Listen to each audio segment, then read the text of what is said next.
il s'arroge le pouvoir sur toute l'Europe.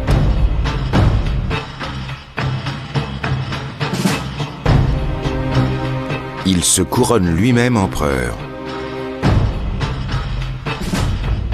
Il apporte liberté et égalité. Mais aussi mort et souffrance en Allemagne. Il scelle le destin de millions d'individus. Napoléon Bonaparte.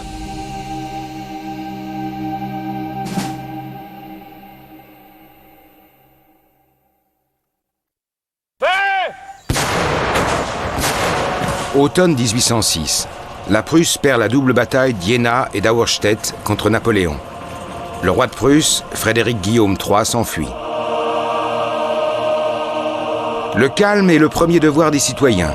Le gouverneur de Berlin a fait placarder cet avis avant de rejoindre le roi dans le lointain Königsberg.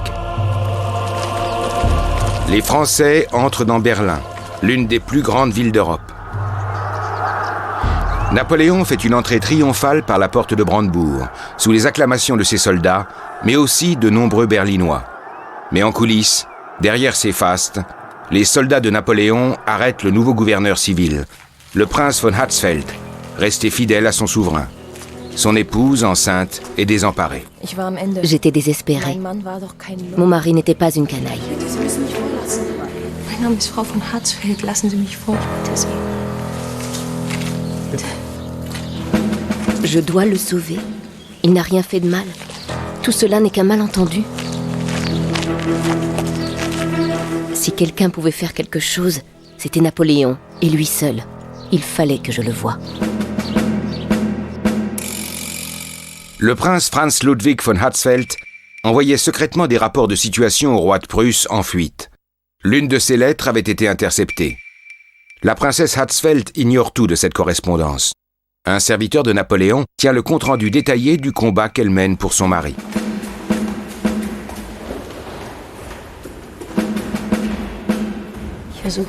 Heureusement, au château, je rencontrai un domestique. Dans ma détresse, je devais avoir une allure pitoyable. Et puis, un nouveau choc. Le domestique m'apprit que mon mari avait été emprisonné et condamné à mort pour trahison. C'est avec une angoisse terrible que je suivis le domestique jusque dans le cabinet de l'empereur. Sire, écoutez-moi. Je suppliais Napoléon d'être équitable envers mon époux, car seule la calomnie, non la faute, pouvait être à l'origine de sa situation. Pour toute réponse, l'empereur me tendit une lettre de mon mari, qui avait été interceptée. Je tremblais de tout mon corps. Tandis que je la parcourais, les caractères se brouillaient devant mes yeux. Je reconnus immédiatement l'écriture de mon mari.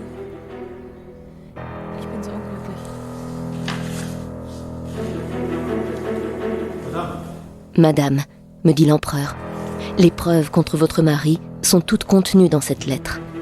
Nous allons la brûler. Votre mari a sa grâce, madame. Allez chercher votre époux. Le serviteur note mot pour mot ce qu'il voit et entend. Son manuscrit est conservé aux archives régionales de Berlin. Quel geste chevaleresque, quelle générosité. Mon mari était libre. De ce jour, je considérais Napoléon comme un homme de cœur. Ein Mensch mit einem Herz.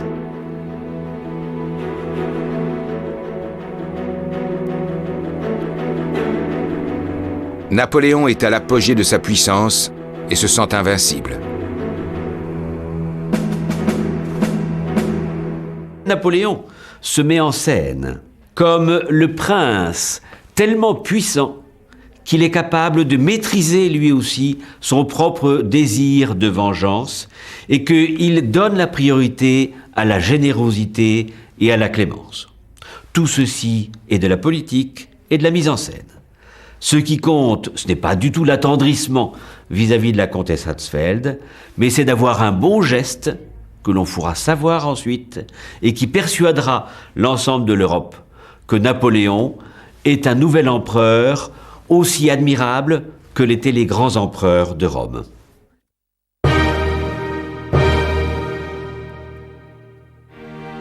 Napoléon s'imprègne avec avidité de ce qui subsiste encore de la splendeur passée de la Prusse. Il chevauche dans Potsdam pendant des heures. Il veut voir sans souci les immenses parcs et le nouveau palais. Napoléon voue une admiration sans borne à Frédéric le Grand, le vieux Fritz. Frédéric le Grand était un génie militaire. Il passait pour invincible. C'était un penseur moderne, amoureux des arts, qui écrivait des poèmes et jouait de la flûte traversière. Napoléon se fait montrer dans le château de Sans Souci les pièces où vivait Frédéric le Grand. Puis il se rend sur sa tombe à l'église de la garnison. Si le roi qui est enterré ici était encore vivant, dit Napoléon ému, nous ne serions pas là.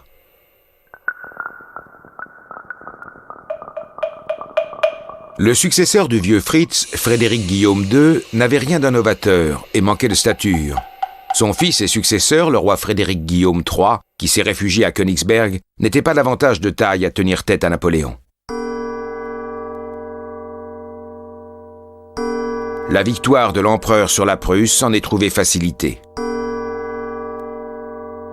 Les Français prennent leur quartier chez les familles berlinoises, qui sont tenus de leur servir 3 repas et une bouteille de vin par jour, à leurs frais. Tout ce dont ils ont besoin par ailleurs est réquisitionné. La grande armée, assoiffée et avide, confisque toutes les réserves de boissons et de vivres de la ville.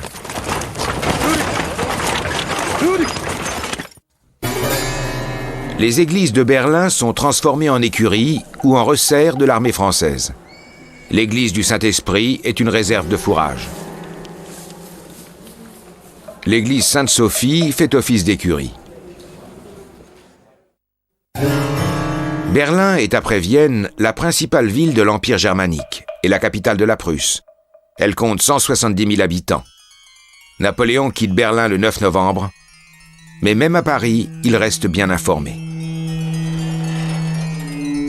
Car ses ingénieurs ont couvert la France entière d'un réseau de curieux appareils. Dans les territoires occupés aussi, sont installés à la hâte, à portée de vue l'une de l'autre, des tours sur lesquelles des bras articulés tournent autour d'une poutrelle. Ce sont des télégraphes optiques. Ils permettent de transmettre en quelques heures des informations à travers toute l'Europe. Le destinataire décrypte les signes grâce à des codes secrets et les traduit en informations. C'est la naissance des télécommunications. La centrale du système télégraphique se trouve sur le toit du Louvre.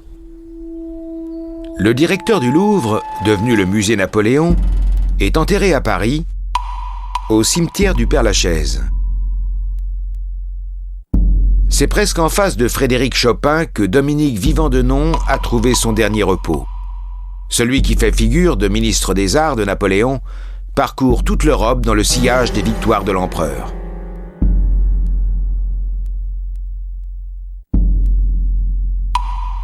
Vivant-Denon est chargé de réunir les trésors artistiques du monde entier dans la capitale du nouvel empire naissant, Paris. Un pillage artistique dans les règles de l'art et qui n'épargne pas Berlin.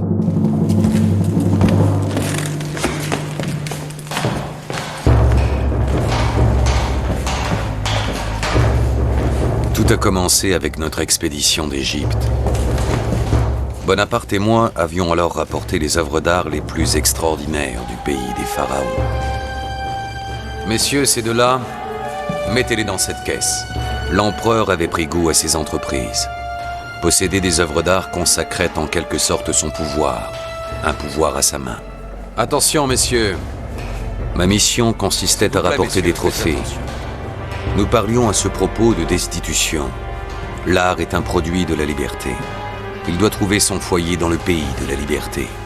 Et ce pays, c'était la République française, de par sa puissance, de par la supériorité de ses lumières et de ses artistes. Messieurs, ce tableau, on le met aussi dans cette caisse.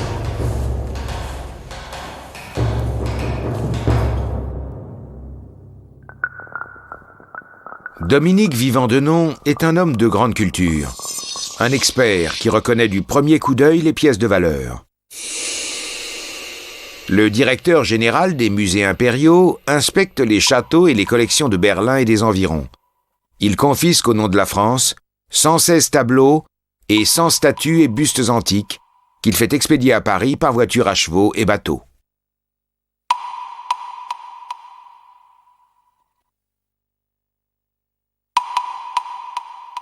Les œuvres voyagent souvent pendant des semaines. Napoléon a une véritable politique artistique. Ce qu'il veut, c'est de faire de Paris la véritable capitale de l'Europe.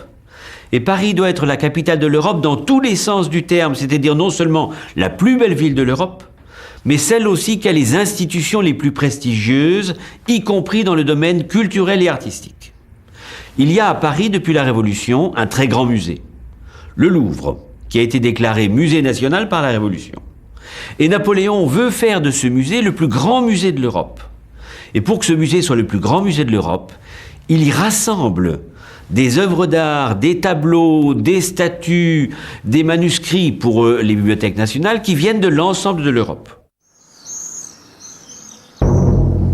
Puis, Vivant-Denon découvre le quadrige qui domine la porte de Brandebourg à Berlin.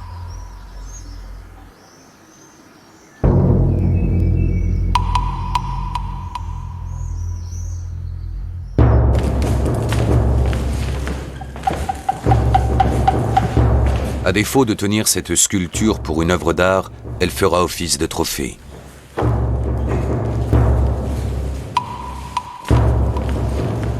Je fis savoir au créateur du quadrige, le célèbre sculpteur Johann Gottfried Schadow, qu'il devait être démonté sur ordre de l'empereur et expédié à Paris.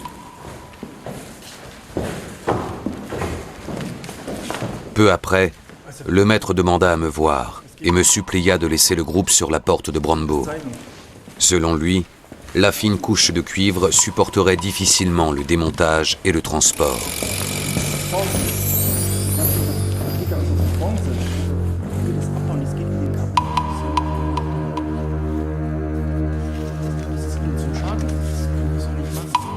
Puis, il me présenta une pétition des artistes berlinois à Napoléon, dans laquelle il le priait d'épargner le quadrige. Que faire si, une fois de plus, l'empereur voulait faire un geste pour conforter sa bonne réputation? Je devais éviter que la pétition ne tombe entre les mains de Napoléon. Je voulais le quadrige à Paris. Je regrette, mais je ne peux transmettre votre pétition. Je mentis effrontément à Schadow, lui disant qu'il était impossible de revenir sur l'ordre impérial, car l'armée avait exigé cet acte symbolique. Et je donnai l'ordre de démonter le quadrige.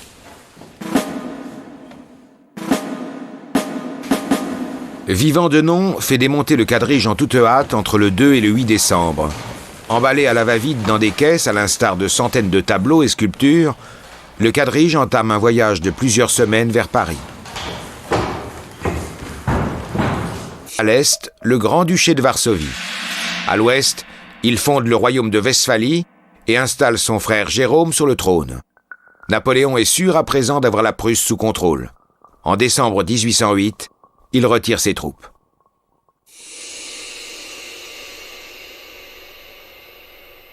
Après un an d'état d'urgence, 18 000 soldats français quittent Berlin.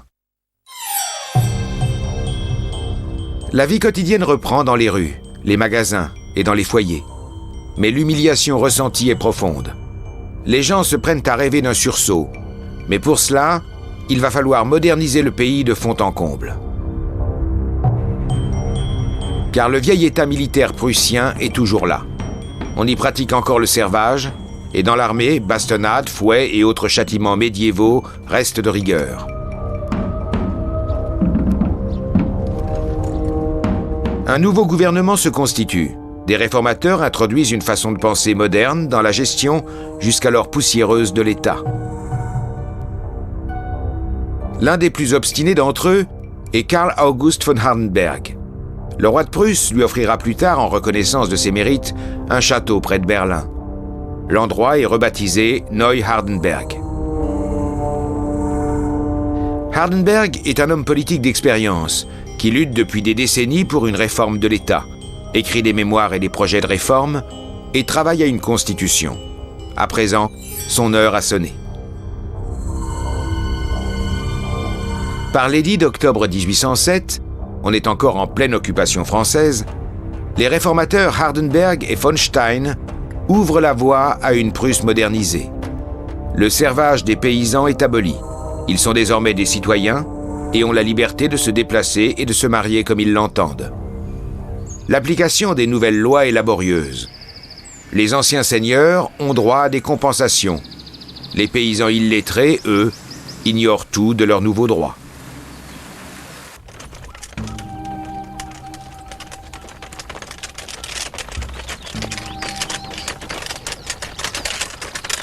Es waren schwere Zeiten.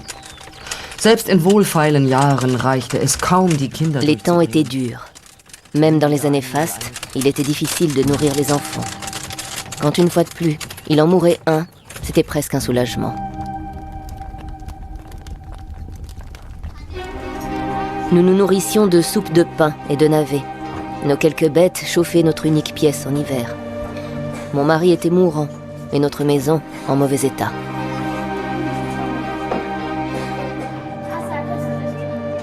Nous n'avions pas d'argent pour les réparations, car le seigneur auquel appartenait notre maison et nos terres recevait les 7/10 du produit de notre ferme.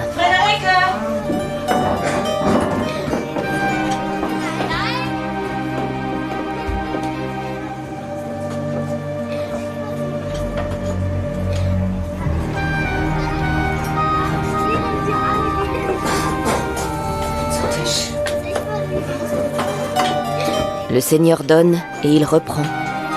Nous nous en accommodions du mieux possible. C'était comme ça. Nous avions toujours vécu ainsi. Je n'avais pas le temps de me plaindre. Il fallait s'occuper des enfants, du bétail et de mon mari malade.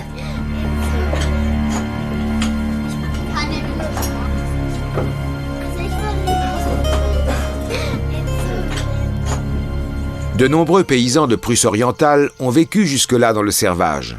Ils ne peuvent quitter leur village ni se marier sans l'autorisation de leur seigneur. Ils sont tenus de travailler pour lui. Le seigneur a aussi sur eux pouvoir de justice. Les paysans naissent et meurent dans la misère. Des Jahres 1807 mit dem entdeckt freier Gebrauch des Grundeigenen. Ma fille aînée avait appris à lire et à écrire chez le pasteur. Un jour, elle rapporta un almanach à la maison, un imprimé. Il y était écrit une chose incroyable. Nous, les paysans, nous pouvions nous racheter et racheter nos terres à notre Seigneur. Mais tout était écrit de façon si compliquée, dans la langue des beaux messieurs de la ville, on n'y comprenait pas grand-chose.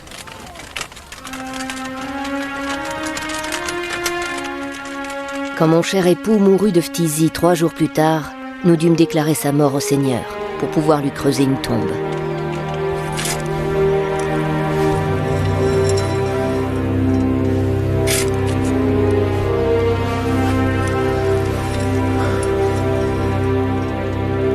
Le destin de cette paysanne de Prusse orientale est typique de l'époque.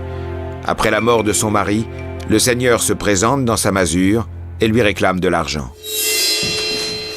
Il exigeait comme une sorte d'indemnisation, parce que mon mari, étant décédé, ne pouvait plus travailler pour lui. Mais au lieu de me faire payer les 500 thalers, il m'offrit de m'affranchir, ce qui coûtait 3500 thalers.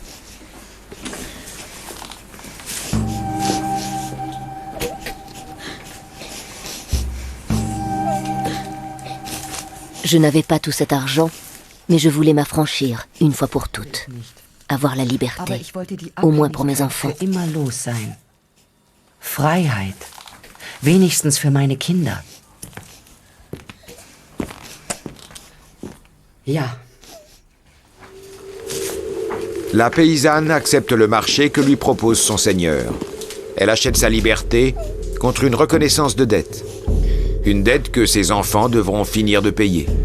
Elle a troqué une servitude contre une autre. L'affranchissement des paysans en Prusse ne progresse que très lentement. Ce n'est que dans la seconde moitié du XIXe siècle que tous les paysans en auront fini avec le servage. Mais ils auront pour cela payé un prix très élevé. Et même trop élevé pour beaucoup. La raison en est que Napoléon a décrété un blocus économique contre son ennemi juré, l'Angleterre. Le blocus continental. On ne trouve quasiment plus d'étoffes anglaises, ni de denrées coloniales telles que le sucre, le citron ou le rhum. Ce blocus économique contre l'Angleterre ne peut être assuré qu'au prix diminue. Et au lieu d'avoir des plans à long terme qu'il aménage ensuite en fonction des circonstances, il commence à rêver. Et ce sont des rêves de plus en plus utopiques. Il se compare à Alexandre le Grand, il imagine qu'il pourrait vaincre l'Angleterre en passant par les... La contrebande des marchandises anglaises ne touche pas seulement la côte, mais aussi l'intérieur des terres. Le long du Rhin et en Alsace, le marché noir d'étoffes et de coton anglais bat son plein. Les contrebandiers sont particulièrement nombreux dans la petite ville de Rouffach. Tout le monde s'y met, Français, Suisses et Allemands. Les archives municipales de Nancy contiennent des procès-verbaux de police de l'époque napoléonienne. Parmi eux, un document relatant un incident spectaculaire rédigé par le commissaire des douanes, Jean-Joseph Poirot.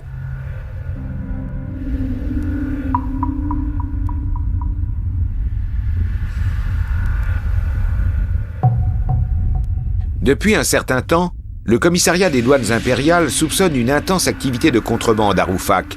On y voit apparaître régulièrement du coton anglais. En ligne de mire, un groupe d'Allemands. 4 valeureux douaniers sont chargés de mettre fin au trafic, de saisir les étoffes et d'arrêter les contrebandiers. Jean-Joseph Poirot est leur chef.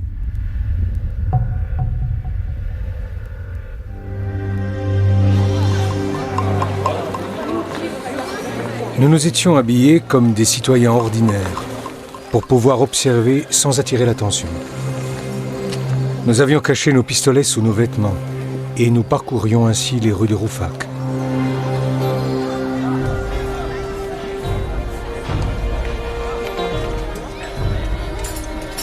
Plusieurs hommes qui revenaient en ville avec des bâtons attirèrent mon attention. Ils avaient dû leur servir à porter de lourds paquets qu'ils avaient probablement cachés quelque part dans les environs.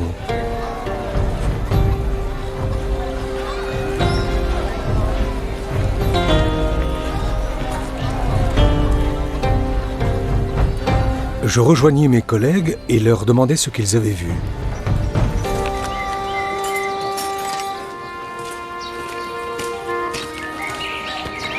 Alors, des nouvelles ? Là-bas, sur le marché, je crois qu'il se passe quelque chose. À eux aussi, les hommes avaient paru suspects.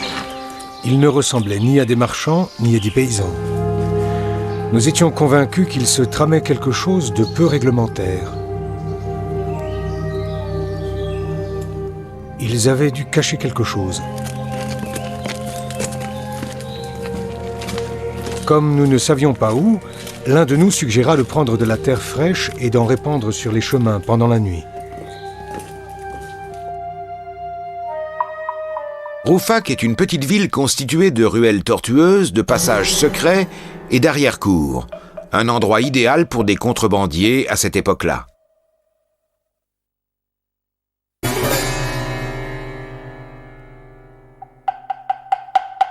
Dans son procès-verbal, le commissaire des douanes, Jean-Joseph Poirot, a fait un rapport détaillé de ce qui se passe le lendemain matin à Rouffach. L'affaire prend en effet une tournure inattendue. Un grand malheur se produit dans les vignes de Rouffach. Un malheur pour les contrebandiers.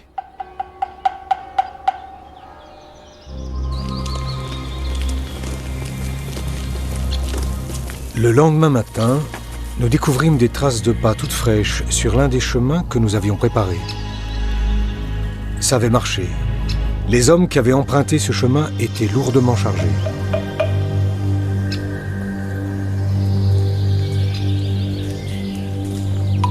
Le chemin s'enfonçait dans les bois. Nous suivîmes les traces et découvrîmes une cachette dissimulée sous des branches fraîchement coupées. D'ici.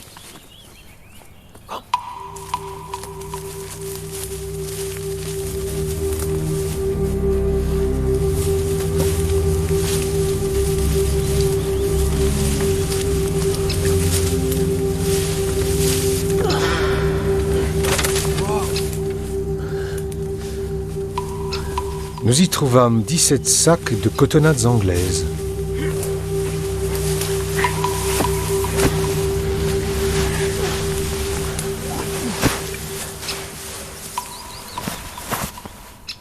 Ihr Schweinehunde, das ist unser Zeug!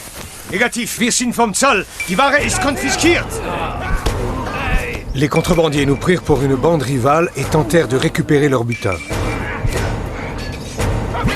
Quand 2 des nôtres furent blessés, nous sortîmes nos pistolets et amenâmes de force les contrebandiers à la raison.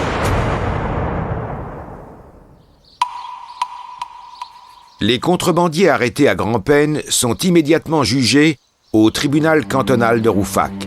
Les frères Stahl et les frères Mayer sont arrêtés. Leur mandat d'arrêt figure dans le dossier. Les douaniers transportent ensuite la marchandise de contrebande. 17 sacs de coton anglais sur la place du marché. Et à titre dissuasif, la brûlent au vu et au su de tous.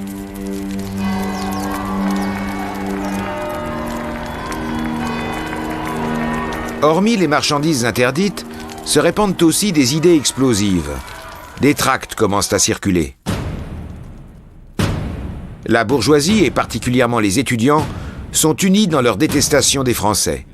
Peu à peu, ils se découvrent allemands. L'un de leurs porte-parole est Ernst Moritz Arndt. Il rêve d'une nation allemande. Ses sentiments envers les Français sont clairs. « Je veux que l'on haïsse les Français, que cette haine soit éternelle », écrit-il. En Prusse, le philosophe Johann Gottlieb Fichte appelle dans ses discours à la nation allemande à une mobilisation intellectuelle contre Napoléon. Sans réforme de l'éducation, toute libération de la domination étrangère est impossible, constate abruptement Fichte. Il prône une science libre, une formation individuelle hors de toute contrainte, et fonde une université d'un genre nouveau. La famille royale de Prusse met un bâtiment à sa disposition. L'université de Berlin voit le jour, la future université Humboldt. Fichte en est le premier recteur. Les premiers cours débutent le 15 octobre 1810 avec 256 étudiants inscrits. Peu de temps après, le poète Ernst Moritz Arndt se montre encore plus agressif. Le Dieu qui a créé le fer ne voulait pas d'esclaves. Aussi remit-il entre les mains de l'homme un sabre, une épée, une pique. À la même époque, un petit groupe de gymnastes isolés s'entraîne dans un parc près de Berlin, entre Neukölln et Tempelhof. Ce parc, la Hasenheide, devient le point de ralliement d'un mouvement anti-napoléonien. Seul un corps sain, vigoureux et souple peut, dans la bataille, s'opposer à l'ennemi. Tel est le credo des gymnastes, dont le chef de file est Friedrich Ludwig Jahn. Ce professeur suppléant est un personnage. Francophobe convaincu, il n'a que mépris pour Napoléon, qu'il appelle le Napetio.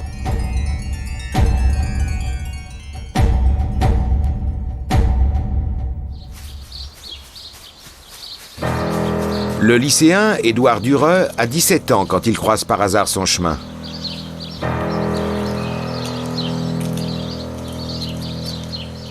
Eines Tages fand ich auf der Treppe unserer Schule eine Art Pamphlet. Un jour, sur les marches de notre lycée, je découvris une sorte de pamphlet, un appel à la jeunesse.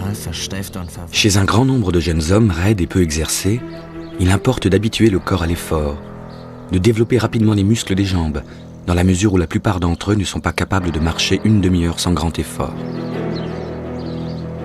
Je réalisai soudain que ce texte s'adressait à moi. Oui, ce qui était écrit là était vrai. Les écrits d'Édouard Dürer sont conservés aux archives régionales de Berlin. Devenu enseignant, il restera un proche ami de Jahn, surnommé le père de la gymnastique. Les deux hommes entretiendront une correspondance pendant de longues années. Édouard Dürer sera toujours un fervent admirateur de Jahn.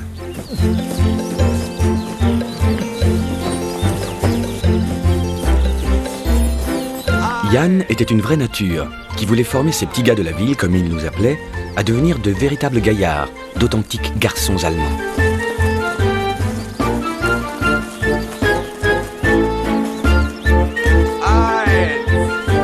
J'allais maintenant de plus en plus souvent au parc de la Hasenheide, où le professeur Jan entraînait un groupe de gymnastes.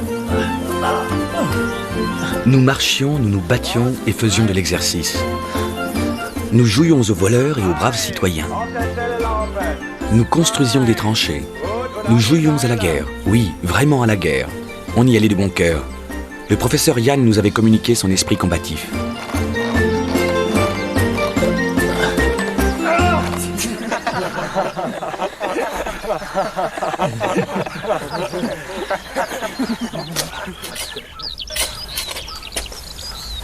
Nous aménageâmes un terrain de sport dans la Hasenheide avec une barre fixe et plusieurs mâts.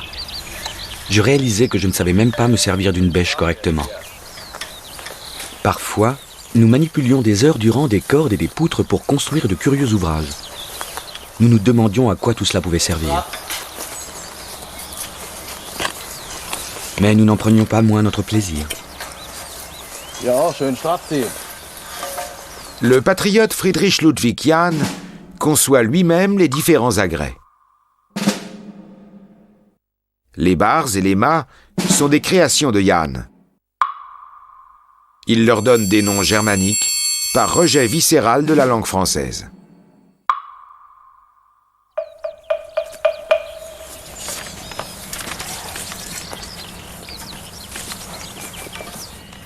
Das geht auch noch ein bisschen straffer da.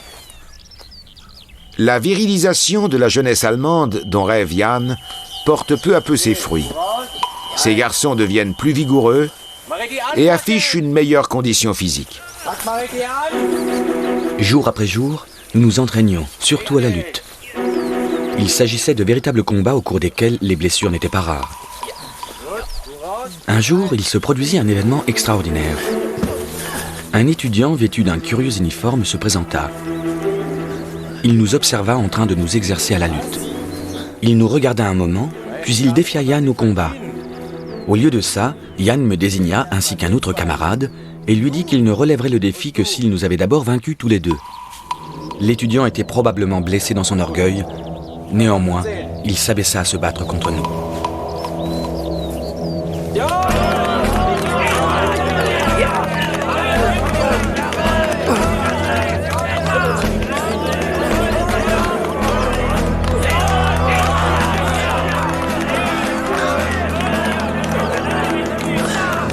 Nous l'avions vaincu. La situation était vraiment révélatrice. Un étudiant, membre d'une corporation, opposé à un petit lycéen, et à 2 reprises, nous l'avions cloué au sol, comme disait Jahn. Puis Jahn s'approcha de moi et me demanda « À quoi penses-tu quand tu vois la porte de Brandebourg vide, rehaussée d'une simple barre de fer ?» En prononçant ces mots, il avait le regard étrangement vague. Je lui répondis « Aucune idée. » Keine Ahnung. Keine Ahnung? Das kann ja wohl nicht wahr sein. Dort hat Napoleon... Cette barre de fer nue, cette porte de Brandebourg vide est le plus grand outrage que Napoléon a infligé à tous ceux qui ont du sang allemand dans les veines, cria-t-il d'un ton irrité.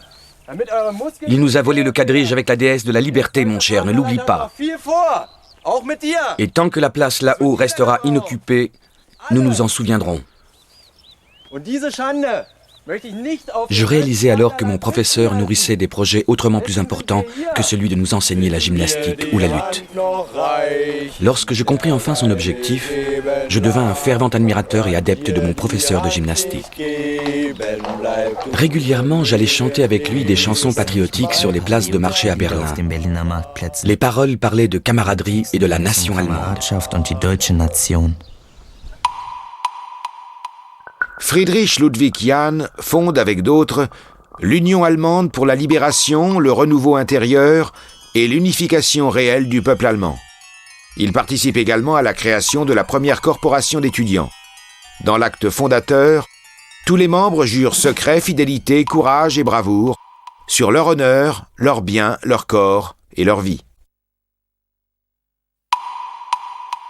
Le document est conservé dans les archives secrètes de Prusse à Dahlem, un quartier de Berlin.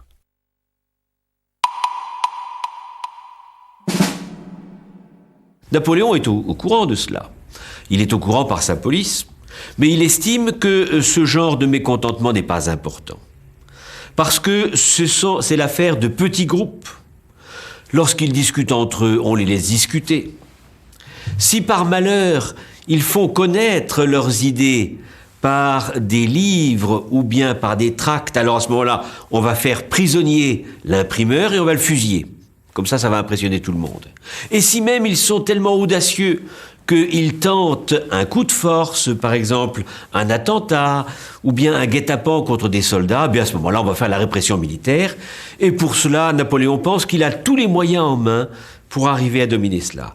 Parce que ce qui est plus important pour Napoléon à ce moment-là, c'est pas du tout le mécontentement qui s'exprime de ci ou de là en Prusse. Ce qui est bien plus important, c'est ce qu'il voit en Russie. C'est ce qu'il voit en Autriche, c'est ce qu'il voit au Tyrol et surtout ce qu'il voit en Espagne. Pour l'heure, rien ne peut arrêter Napoléon.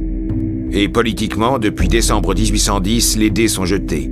Le tsar Alexandre Ier s'est retiré du blocus continental et a repris le commerce avec l'Angleterre. On se prépare maintenant de part et d'autre à la guerre. Fidèles à Napoléon, les États de la Confédération du Rhin appellent à la mobilisation. Selon le traité d'alliance, la Prusse et la Bavière doivent chacune fournir 20 000 hommes à la Grande Armée. La Westphalie, 17 000 soldats. C'est ainsi que voit le jour une armée de 600 000 hommes, l'armée des 20 nations. La plupart ignorent ce qui les attend.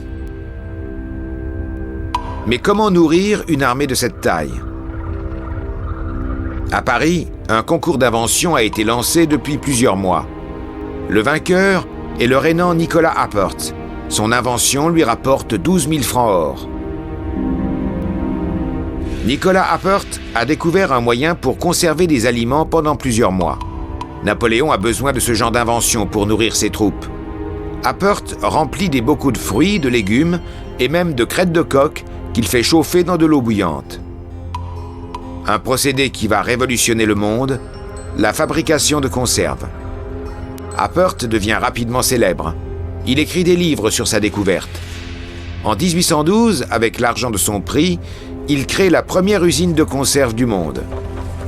Mais cette invention est inutilisable dans une campagne contre la Russie. Il serait en effet impensable de transporter des millions de conserves à travers les steppes russes. Napoléon réunit ses nouvelles troupes sans disposer d'une intendance à la hauteur. D'immenses entrepôts sont alors constitués aux abords des villes, chargés d'approvisionner les soldats en nourriture, en eau de vie et en équipement. Napoléon réunit notamment un contingent pour la campagne de Russie dans le Mecklembourg, près du port de Rostock.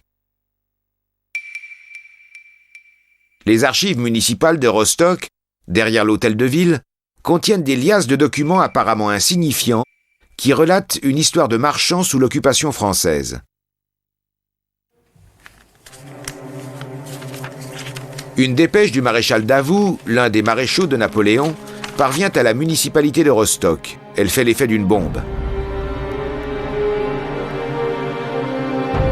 Les Français ordonnent la construction d'un camp pouvant abriter 10 000 soldats. Nous sommes en septembre 1810 et l'hôtel de ville est sans dessus-dessous. Les occupants français installent leur bivouac en lisière de la ville. Le bureau du marchand Alexander Bollmann est situé à 500 mètres du camp, au numéro 5 de la Kremerstrasse à Rostock. Bollmann observe avec grand intérêt l'agitation qui s'est emparée de la ville et surtout de l'hôtel de ville. À l'hôtel de ville, l'effervescence était à son comble. 10 000 soldats aux portes de la ville. C'était la fin. Ces bureaucrates, ils avaient peur, comme toujours. La ville fait déboiser une forêt entière. Des charpentiers construisent 800 baraquements, préparent des terrains d'exercice et des abris pour 1000 chevaux. Le camp était pour nous une véritable mine d'or. C'était l'occasion de faire fortune. Ça sentait l'argent. C'était comme au marché. Il y avait des forains, de jolies prostituées, les meilleures de la ville. Mais tout le monde avait qu'une chose en tête, gagner de l'argent. Et c'était possible.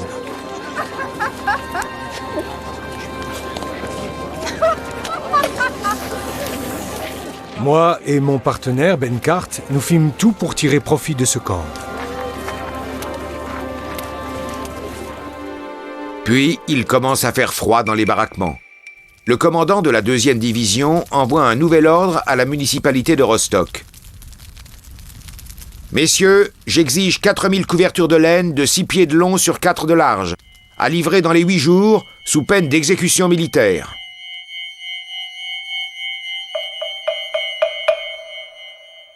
Les marchands Benkart et Bollmann postulent immédiatement pour décrocher ce contrat lucratif.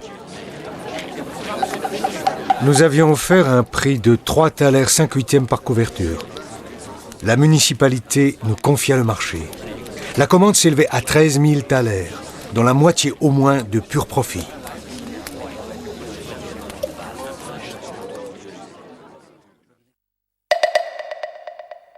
Bollmann et son partenaire Benkart concluent un contrat de livraison avec la ville.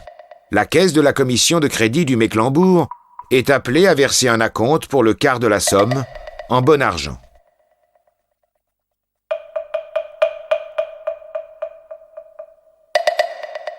Ensuite, tout va très vite. Ils n'ont que 8 jours devant eux. Benkart et Bollmann engagent 40 tisserands. Les métiers à tisser travaillent jour et nuit. Les 2 marchands entendent déjà teinter le bon argent sonnant et trébuchant.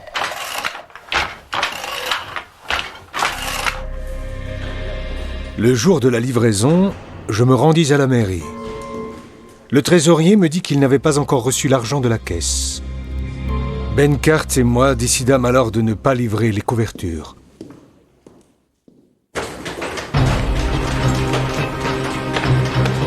Le lendemain, des soldats français investissent l'hôtel de ville.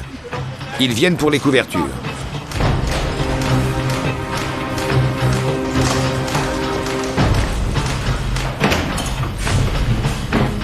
Ils menacèrent d'arrêter plusieurs membres du conseil s'ils n'étaient pas livrés immédiatement. Nous étions dans une situation extrêmement délicate.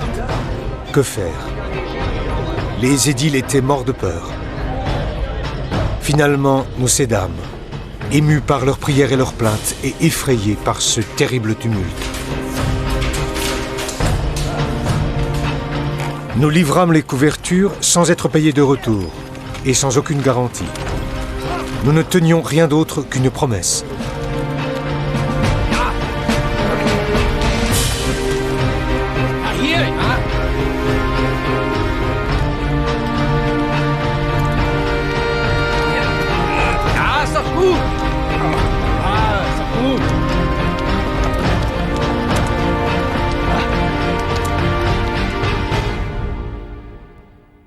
La belle affaire vire au fiasco. 6 mois plus tard, Bollmann et Benkart attendent toujours d'être réglés par l'hôtel de ville. Ils engagent un avocat. Chaque semaine, ou presque, ils demandent à être reçus par le premier magistrat de Rostock. Meine Herren, wie ich Ihnen schon sagte, Herr Hansen kann Sie nicht empfangen. Wir hatten einen Termin. Bitte. Aber wir wurden nicht einmal Nous n'étions même plus reçus personnellement. Die ausbleibenden Zahlungen Nous étions au bord de la ruine. an den Rand des Ruins.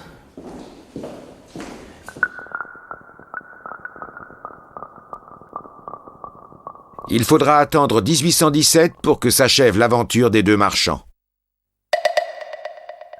Ils signent un compromis avec la ville et obtiennent 3766 thalers en 5 sacs d'argent. Les bonnes habitudes de paiement des États allemands ne sont plus qu'un souvenir. Les caisses des villes et des États, après le passage de plusieurs armées, sont vides.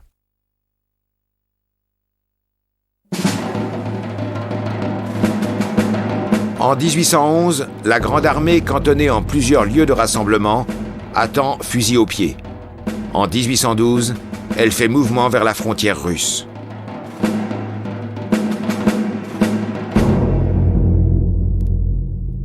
Le tsar d'un côté et Napoléon de l'autre se partagent l'Europe. Mais Napoléon est quelqu'un qui n'aime pas partager le pouvoir. Et dans la politique de Napoléon, à ce moment-là, il y a le blocus continental. Et le blocus continental, pour qu'il réussisse, il faut qu'il s'étende à la totalité de l'Europe. Il ne faut pas qu'il y ait d'endroits où les produits anglais puissent contourner les barrages. Et donc Napoléon fait pression sur le tsar pour qu'il applique le blocus continental. Et Napoléon est en train de transformer le tsar d'un allié qui était son égal en un allié à qui il veut imposer son pouvoir, ce que la Russie, bien sûr, ne veut pas accepter. D'où le changement progressif des relations entre la Russie et Napoléon, d'autant plus que Napoléon a pris une initiative supplémentaire qui déplaît profondément à la Russie, la création du Grand-Duché de Varsovie.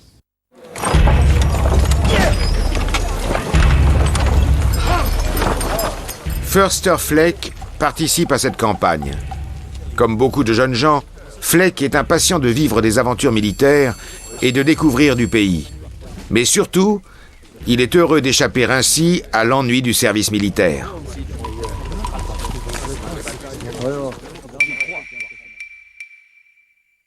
La bibliothèque de l'université de Göttingen contient un petit livre usé enregistré sous la cote M24. Ce sont les souvenirs de Förster Fleck. Il raconte avec force détail la campagne de Russie avec Napoléon. Les marches forcées, la détresse, l'alternance de courage et de désespoir.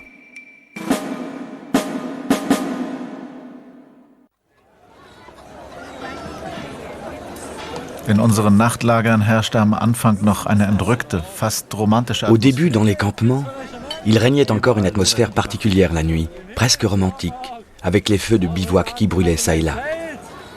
Nous buvions du cidre et de la bière, des jeunes filles s'approchaient du camp et nous regardaient avec curiosité. Nous étions assez éméchés, mon ami Karl surtout. Tout à coup, un vieil officier se joignit à nous et nous conseilla de garder notre courage pour les jours où nous devrions affronter l'ennemi. Mon ami Karl lui répondit « Cette campagne, je la ferai aussi facilement que j'avale une tartine de beurre. » Le vieil officier devint subitement sérieux. Il se pencha vers nous et dit « Fiston, le moment voulu, je te rappellerai cette tartine de beurre. » Cette phrase m'obséda longtemps. 3 mois plus tard, mon ami Karl était mort.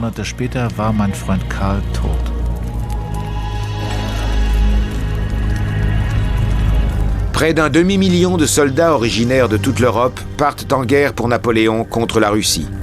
Parmi eux, quelques 60 000 Allemands.